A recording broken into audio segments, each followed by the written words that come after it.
Bonjour Agnès, Bonjour Guillaume. comment vas-tu? Bah ça va, un peu en stress, mais enfin, sous le coup de l'émotion de ce soir, mais ça va, ça va bien se passer. Oui, bah voilà, bah en tout cas merci pour faire cette interview juste avant le match qu'on espère décisif contre le Rennes CPB. Hein, donc vous êtes première au classement, il y a au moins un match Mm. Allez chercher. à aller chercher. Comment Mm, tu sens mm. le match pour ce soir alors? Franchement, je suis très confiante, d'une part, parce qu'on a vraiment une équipe, depuis toujours combative et dans ces moments-là, on sait se dépasser, on sait encore se surpasser et puis surtout, on est devant notre public et devant notre public, bah, d'ailleurs, on n'a pas encore perdu depuis 2 ans et c'est pas ce soir, le dernier jour, en tout cas devant notre public, on peut faire un spectacle extraordinaire. Donc là, je suis vraiment confiante pour le résultat, notamment un point, oui, mais en fait, j'espère vraiment et j'en suis convaincue qu'on va pas s'arrêter à un point, quoi. Oui, finir sur une belle Victoire, victoire à hein, domicile et pour la fêter ensuite dignement. dignement, Hein, une belle troisième mi-temps qui s'annonce, comme on d'habitude, l'espère. Voilà, comme comme d'habitude. d'habitude. Bon, alors Agnès, on va faire cette interview. Bah, la première chose, ça serait que tu te présentes. Mmh. Hein, nous, on te connaît bien. Quoi. Que tu nous racontes un petit peu ton parcours pongistique.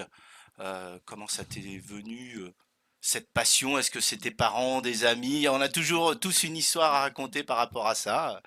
Allez. Vas-y, je t'écoute. Alors, je suis née donc en 72, donc 52 ans, hein, direct, au moins ça c'est dit. Donc à Laval, en Mayenne, donc pas très, très loin du Mans. J'ai commencé le tennis de table à 5 ans, 6 ans dans le garage de mes parents. Mon oncle, en fait, qui était président d'un club à 100 mètres de la maison, voulait pas que je prenne une licence avant l'âge de 7 ans. Donc c'est ma mère qui m'entraînait, en fait, et mes 2 grands frères de temps en temps, mais comme j'étais mauvaise, ils voulaient pas jouer avec moi. Mais surtout ma mère, en fait, qui m'entraînait dans le garage. Et ça m'a donné un peu justement la rage de devoir m'entraîner, de pouvoir m'entraîner pour essayer de battre mes frères. Donc dès 7 ans, je m'entraînais pratiquement 4 fois par semaine, mais dans le club très familial. Mon père était trésorier, mon oncle le président, mes cousins, enfin Vincent Moutel qui est ici au club avec lequel je me suis entraînée. Donc j'étais championne de France cadette dans le club d'Avenir à Laval. Et ensuite je suis partie donc alors en club à Montsûrs, mon premier club après Avenir, Laval, en garçon, en régional.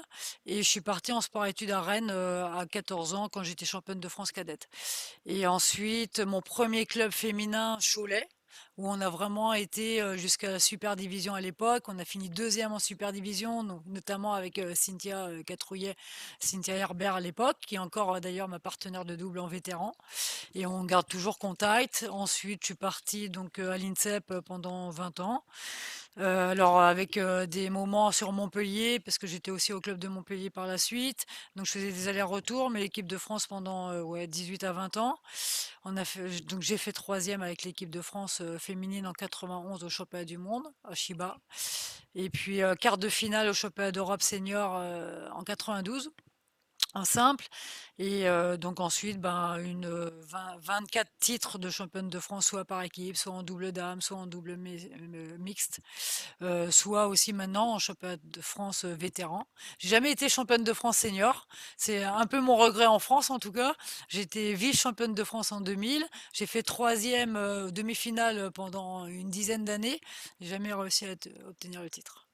Et donc depuis 2 ans, je suis au club du Mans. Alors après le club de lycéanois où j'ai déménagé, puisque en 2013, après donc toute l'époque sur Laval où j'avais acheté une maison, j'ai vendu et après un an d'aller-retour à lycéanois, j'ai adoré l'ambiance du Nord. Donc on a vendu la maison à Laval et toute la famille a embarqué en fait. On a racheté sur lycéanois donc à côté de Lille, où là, elles étaient déjà championnes de France. On a obtenu le titre de championne d'Europe par équipe, le titre de championne de France.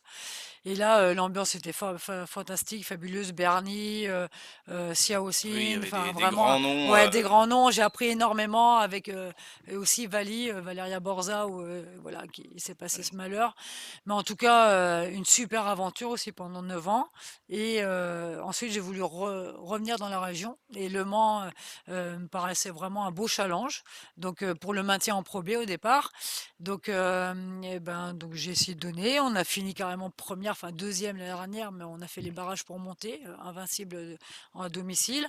J'ai vécu une deuxième année où là, il fallait encore, on partait donc favorite, donc il fallait vraiment dédoubler de combativité, dédoubler d'esprit d'équipe, dédoubler de tout. Enfin, on va en revenir, mais pour justement arriver aujourd'hui à jouer la montée en Pro A et ce qui va certainement, enfin, j'en suis convaincu, se faire. D'accord. Alors moi, je voudrais qu'on revienne un petit peu à l'époque de ta jeunesse. Quand est-ce que tu t'es aperçu que tu avais un don quand même, puis pour avoir le palmarès que tu as, pour être montée deuxième joueuse française. Et voilà, quand est-ce que tu t'es dit, bah oui, là, je vais vraiment m'entraîner plus, j'y crois, je voudrais être joueuse professionnelle. Alors en fait, quand tu es jeune, tu es un peu bébête et donc en étant championne de France cadette et encore à la maison chez mes parents, ma mère était prof et je lui disais: «Bon, c'est bon les études, maintenant je suis championne de France, c'est bon maintenant je veux être professionnelle, quoi». Et évidemment, dans le sport de haut niveau et notamment dans le ping féminin, on peut pas dire qu'on peut vivre que de ça ou en tout cas c'est très dangereux donc ma mère elle m'a dit: «Non, non, d'abord les études et après le tennis de table». Mais c'est sûr que dès 14 ans, quand tu es championne de France, bah, tu as qu'un rêve, c'est d'aller voilà, au plus loin de tes capacités. Alors, j'avais pas énormément de capacités, peu de gens croyaient en moi, jusqu'au jour où j'étais championne de France cadette. Et encore, on disait que j'allais être limitée parce que j'avais très très peu de technique à l'époque. Par contre, j'avais un caractère de fou, alors même un mauvais caractère comme on le disait à l'époque, mais en tout cas, je lâchais rien et je voulais tout le temps m'entraîner physiquement. J'avais un très très bon physique, je faisais beaucoup de foot, beaucoup une multitude de sports autour qui m'a forgé. Je pense que c'est ce qui me fait qu'aujourd'hui je suis encore là dans le C'était les tennis de table. qualités, ouais, qui... C'est justement parce que j'avais un bon physique. L'entraîneur à Rennes, Yves Régnier à l'époque, il m'a mis en défense parce que je reculais un peu, j'avais un peu peur, mais par contre je courais partout et j'avais un bon physique. Donc il m'a fait essayer la défense et là je me suis prise tout de suite au jeu. C'était à quel âge tu as commencé à... 14 ans, 15 ans, quand, 14-15 ans, tu t'es après mis être seulement à championne la de France défense? cadette, ouais. Ah ouais, Ouais, en fait, d'accord. alors j'avais pas trop de technique, je faisais un peu de tout, Mhm. mais j'étais pas vraiment défenseuse. J'avais une raquette avec marque 5 de 5, enfin 2 millimètres. J'essayais de faire un peu d'attaque, mais à l'époque, j'avais pas trop la technique. Donc en fait, il a vu mon physique et le potentiel, il m'a mis un picot, il m'a dit: «Allez, on essaye la défense» et ça m'a tout de suite plu. Et après, au fur et à mesure des entraînements, et cetera, j'ai vu la complexité de la défense aussi, la difficulté de percer au niveau mondial parce qu'en fait, les asiatiques sont super forts sur défense. Alors autant en Europe, on peut faire quelque chose, vraiment, autant, au niveau mondial, c'est compliqué. Mais donc c'est beaucoup plus long à former, donc il a fallu me prendre la patience, il a fallu mûrir aussi, dans toute la technique, la tactique, le physique, le mental, enfin l'ensemble. Et grâce à mon entraîneur de l'INSEP, qui était chinoise à l'époque, Wu Yulan, elle m'a énormément appris. Elle était championne du monde en défense. Après, on lui a dit: «Tu as plus d'avenir, tu seras championne du monde en attaque ou sinon tu arrêtes». Donc elle s'est mise en attaque et après elle a été championne du monde 2 ans plus tard en attaque. Donc c'est extraordinaire, mais elle a su vraiment m'apprendre la technique et aussi la façon, tactique, d'aborder un match différemment. Et en fait, ce sont les rencontres de ma vie qui m'ont permis aussi, évidemment, avec cette volonté d'y arriver, me dépasser, d'y arriver. Mais au départ, on n'aurait pas donné un centime sur le fait que je puisse être médaillée au championnat du monde ou au quart de finale au championnat d'Europe. Et quand tu étais au top niveau, donc à l'INSEP, où tu Mm, t'entraînais à mm, l'INSEP et mm, également à mm, Montpellier, mm. c'était quoi ta journée Alors 8 heures, 11 heures d'entraînement? cours, parce que bon, voilà, les cours en priorité. 11 heures, 1 heure entraînement à INSEP, 1 heure et demie, 4h30 cours, 4h30, 7 heures entraînement et puis le soir les devoirs. Donc aucun moment de «libre» entre guillemets, mais quand tu es passionné en fait, c'est comme il y en a beaucoup qui disent: «Ouais, tu un peu gâché, t'as pas eu de copains, de copines et cetera». Alors qu'au contraire, j'ai eu une multitude de rencontres et vivre de sa passion, ce sont les plus belles vacances de ma vie. Mon anniversaire qui est le 13 août, c'était en plein dans les vacances, j'étais toujours en stage, j'ai jamais pu le fêter. Mais pour moi, il y avait aucun sacrifice. En fait, c'était vraiment que de la passion. Donc c'est vrai que les journées, ben, on perdait pas de temps. Le week-end, c'était des compétitions. Donc j'ai pas vu toute ma jeunesse entre guillemets, mais tellement j'ai fait une belle école de la vie avec le sport, tous les voyages, la Chine, enfin toute l'Asie, les États-Unis, l'Europe, toute l'Europe de l'Est notamment, et puis les rencontres comme Bernie, des joueuses exceptionnelles, Xiao. J'ai énormément appris, ce sont encore mes amis aujourd'hui, quoi. Et à l'époque, donc à INSEP, tu avais des charges, enfin, tu avais un entraînement physique ou c'était vraiment essentiellement du tennis Alors, de table, du ping ça a je beaucoup pense que ça a évolué, ça a évolué, hein, beaucoup ouais. évolué. À l'époque, ça faisait quand même beaucoup de tennis de table parce qu'elle disait en Chine, on fait pas de physique, on fait des paniers de balles. Par contre, c'était 1 heure et demie à 2 heures de panier de balles sur deux tables, en défense en tout cas, à INSEP tous les jours. Donc le physique, c'est vrai, c'était très spécifique par rapport à mon jeu, très spécifique. On se rendait pas compte, mais en fait, c'était pratiquement quand même du physique énormément. Sauf il n'y avait pas de musculation, il n'y avait pas de préparation mentale, il n'y avait pas non plus trop de suivi nutritionnel. Donc on était un peu livrés à nous-mêmes là-dessus. Je me documentais, j'essayais d'apprendre des uns et des autres. Mais quelle évolution il y a eu en termes de suivi. Et on voit maintenant Alexis et Félix Lebrun. D'ailleurs, je crois que Stéphane, qui était en équipe de France avec moi, il a beaucoup appris de ça. Et dès le départ, il a mis en place tout un système qui fait que pour amener vers le haut niveau, bah, il n'y a pas de secret. Il faut être vraiment suivi, bien accompagné, avoir les meilleurs autour de soi. Et après, bah, évidemment, il faut le vouloir aussi. Ouais, avec un entraînement Oui, complet. ouais, préparateur physique, mais aussi un entraîneur aussi de haut niveau. Et aussi, bah, si t'as pas la motivation, t'as beau donner tout. Les jeunes aussi, voilà, ils ont aussi la tête sur les épaules parce que quand tu peux relativiser, ils ont leur sœur aussi qui a été opérée 5 fois à cœur ouvert. Donc pour eux, ça reste un amusement. Et surtout, il faut garder ça, il faut garder ce plaisir. Et parfois, à l'INSEP, c'est ce qui me manquait. C'est pour ça que je suis partie aussi à Montpellier m'entraîner au bout de 7 ans à INSEP. C'est qu'on avait toujours les mêmes partenaires d'entraînement, on faisait toujours les mêmes exercices et qu'au bout d'un moment, ça faisait un peu trop la routine. On n'arrêtait pas les compétitions, il n'était pas beaucoup de filles, donc en fait, on faisait toutes les compétitions internationales. On saturait, on n'avait même plus le temps de s'entraîner, on revenait, on faisait le sac, on repartait.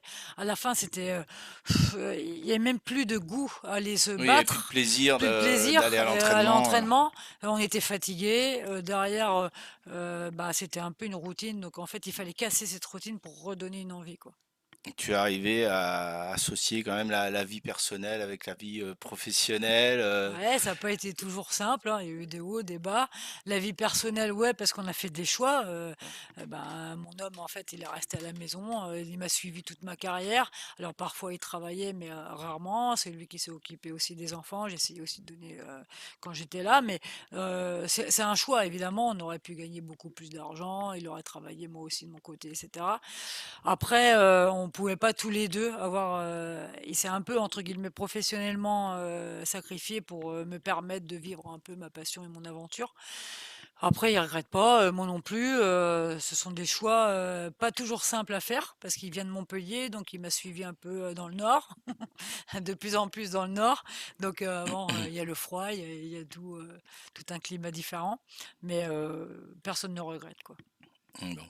Et quand tu étais donc numéro 2 française, tu vivais bien du ping ou tu étais semi-professionnel, tu avais un métier à J'ai côté toujours eu un travail, soit un travail à côté, sauf les études, mais sinon, à partir du moment où j'ai eu 23 ans, j'ai fait un emploi jeune. Après, j'ai fait enfin, un métier en mairie. Après, j'ai passé le concours du professorat de sport du ministère des Sports. Donc, depuis 2001, je suis professeur de sport au ministère des Sports. Et tout en parallèle, bah, j'essayais de m'entraîner. Alors, des fois, j'avais quelques aménagements au début, quand j'étais encore en équipe de France. Et après, bah, je prends mes congés à chaque fois pour m'entraîner ou pour faire les compétitions. Donc j'ai toujours aménagé, mais on peut pas vivre, notamment à l'époque. Alors en ce moment, je pense qu'on peut y vivre. À l'époque, je gagnais à peu près, allez, il faut reconnaître, l'équivalent d'aujourd'hui, c'était en francs, mais l'équivalent d'aujourd'hui, entre 1 200 et 1 600 € par mois. Donc à l'époque, en numéro 2 française de 1 200 à 1 600 €. Donc tu es un peu obligé de prévoir l'avenir, donc de mettre de côté, parce que tu peux vivre le temps de ta passion, mais pas suffisamment, voilà, pour nourrir une famille ou pour prévoir l'avenir. Si tu as une blessure du jour au lendemain, tu n'as plus rien. Donc toujours retravailler ou faire des études. Mais par contre, maintenant, de nos jours, une fille doit gagner à numéro 2 française, hein, Pritika et l'équipe autour, Jeanne, etc. Je pense que tu peux avoir maintenant entre 3 et 4 000 € par mois. Donc un peu plus pour mettre de côté, mais ça ne te garantit pas non plus d'une blessure ou toute ta vie. Donc c'est pas comme en Roumanie, par exemple là, en Roumanie, comme Dodéane, là, on lui propose en janvier prochain d'avoir une retraite sportive à 2 500 euros. Elle arrête sa carrière à 2 500 euros par mois jusqu'à la fin de ses jours. Donc là, elle a une trentaine d'années et on lui donne une retraite. Donc elle peut travailler, elle doit arrêter de jouer, mais par contre, elle peut avoir 2 500 euros par mois plus travailler à côté. Donc toute sa vie. Donc là, au moins, tu as une garantie minimum. Donc c'est moins effrayant pour Oui, les parents aussi. ça fait Ça moins fait peur moins de peur. se Parce que lancer. mes parents, c'est ça aussi qu'ils avaient peur. Oui. C'est-à-dire que, surtout une fille, tu te dis, bah voilà, qu'est-ce que tu fais derrière? Si tu te blesses, demain, tu fais quoi? Il y avait des aides à l'INSEP et autres de reconversion sportive, Alors, un passer des... accompagnement, Ouais, pas financier, mais un accompagnement en ouais. tout cas pour t'orienter, pour t'aider aussi à trouver ta voie. Par contre, on avait des primes quand on était au championnat du monde, au championnat d'Europe, mais par contre pas suffisamment, pareil, pour être suivi. Maintenant, ils ont un peu plus de primes par, le ministère. Les années de sportif de haut niveau sont reconnues dans la retraite. Donc, par exemple, moi, j'ai commencé vraiment entièrement à 30 ans, 31 ans au ministère des Sports.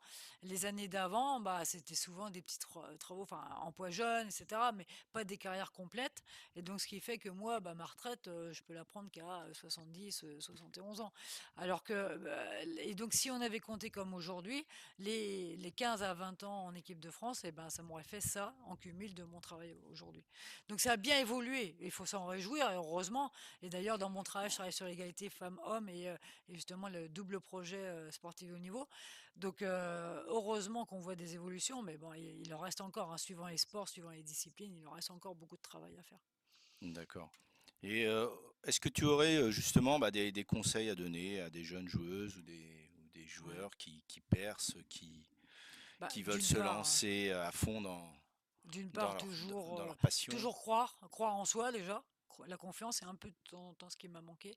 La confiance en soi, ne pas toujours écouter les autres quand c'est plutôt négatif. Le travail, il n'y a pas de secret. C'est le travail, un jour ou l'autre, de toute façon, on progresse quoi qu'il arrive. Déjà, on se dépasse.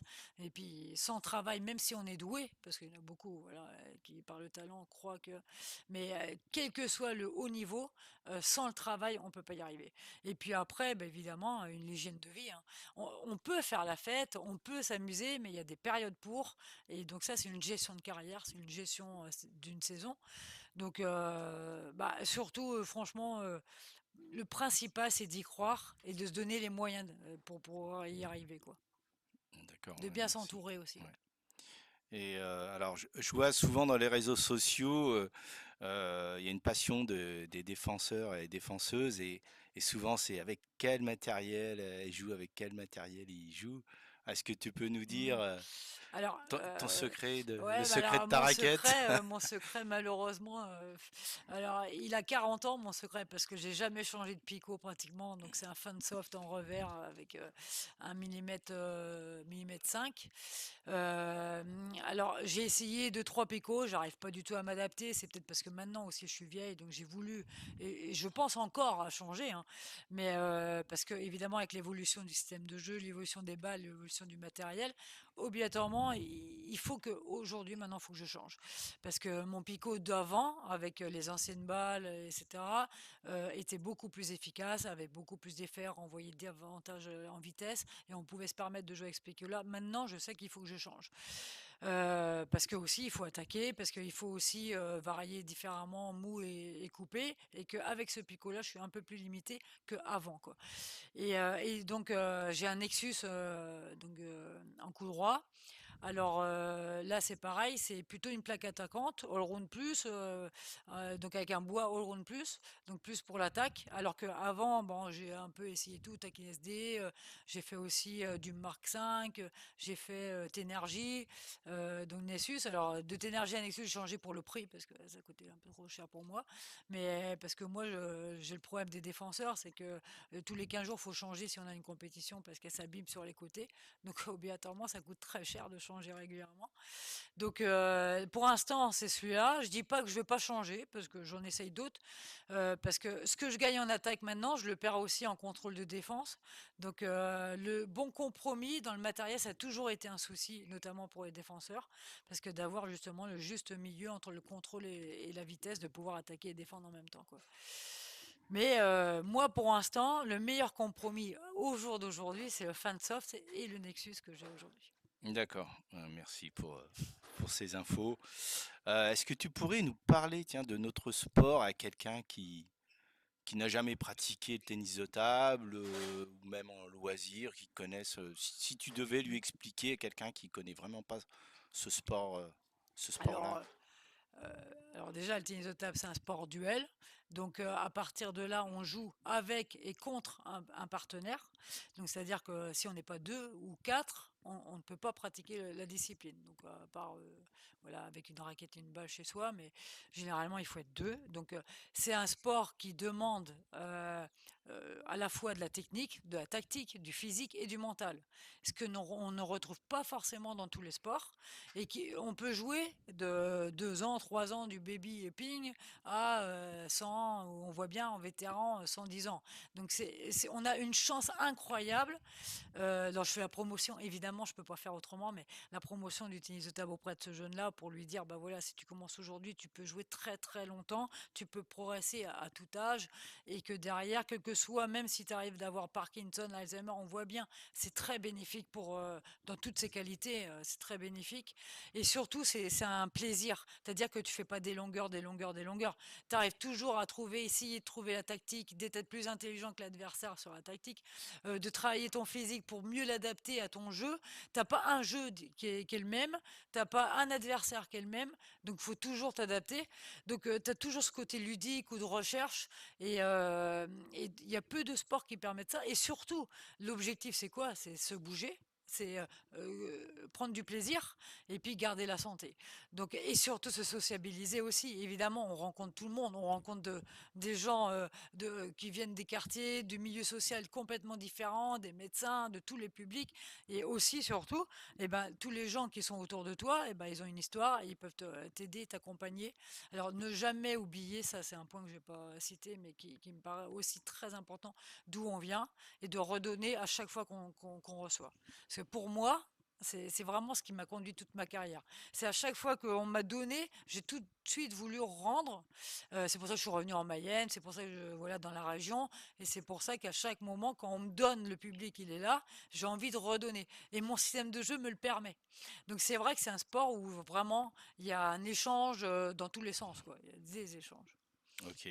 Bon, on a parlé beaucoup de ping, et là, bon, j'ai une petite question un peu pour changer. Est-ce que tu as des passions justement en dehors du ping, que ce soit sportif ou loisir, Bon, après, ou tous les autre? sports, évidemment, quand on aime un sport, on aime tous les sports, enfin en général, quoi. J'aime bien beaucoup courir, et mon rêve, ce serait de faire comme Claire Clavier la semaine dernière, c'est un marathon, mais pas en saison, hors saison. Bon, là, j'ai pas eu le temps de le préparer, je me suis arrêtée pour l'instant au semi-marathon. Après, évidemment, passer du temps avec les enfants, la famille, et puis le cinéma, les jeux de société, et puis bon, les troisièmes mi-temps, il y a pas à dire, c'est aussi faire la fête à des moments précis, mais en tout cas, passer des moments avec les gens que j'aime, quoi. Ça, c'est mon plus beau loisir, quoi. C'est mon plus belle passion. C'est d'être à la rencontre des gens et d'apprendre des gens qui, j'essaie de aussi redonner et donner, Un petit et peu voilà. Jack Secrétin dans ce que tu dis, je trouve. Ouais. Ouais, souvent, comme dans ton... Oui, oui, il Ouais, avait aussi ce côté-là. ouais, ouais, il C'est avait ce comme il peut côté-là. travailler sur les prisons, autour des prisons, Ouais. et là, je suis en train de créer un challenge aussi inter-service disciplinaire, enfin un service pénitentiaire, notamment autour du tennis de table pour les Jeux Olympiques. Et c'est vrai qu'on retrouve ça, on retrouve ce côté. Bah, pour durer longtemps, je pense qu'on peut pas y arriver tout seul. Donc, on a une équipe autour, on a des gens qui nous aident, qui nous accompagnent, et quand tu as des moments plus durs, bah, ils sont là. Et donc, inversement, quand toi aussi tu as un moment où tu es mieux, eh ben, tu as des droits et des devoirs. Et ton devoir, même si c'est pas vraiment un devoir, mais pour moi, c'est comme ça, c'est naturel, je dois redonner ce qu'on m'a donné. C'est logique. D'accord.